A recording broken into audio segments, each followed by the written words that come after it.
Sa panayam po kay Vice President Sara doon sa Zamboanga, sinabi niya na posible daw yung bentahan ng 20 pesos na bigas. Pero ayaw niyang ibahagi kung paano gagawin yung pagbebenta ng 20 pesos na kada kilo ng bigas. Kasi ayaw niyang tulungan si Pangulong Marcos.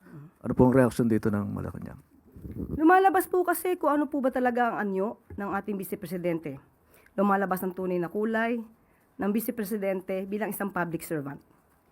Sa pag-amin niya, nandito po ang kanyang sinabi, na imposible talaga ang 20 pesos na bigas, pero pwede siya.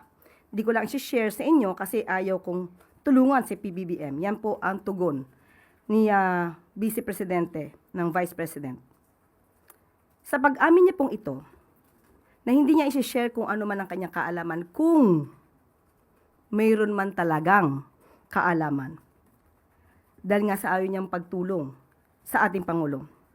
Ito ay nagpapakita ng isang makasarili. Tandaan po natin, kung ano man po ang kaalaman na mayroon kayo, para sa taong bayan, ito po dapat ay agad-agad na isinasagawa at hindi po dapat ito tina-timing. Hindi ba na po naiisip ng Vice Presidente ang kapakanan ng taong bayan, lalo na po yung iba ay nahihirapang bumili ng bigas kahit na nga po mababa ang presyo ng bigas.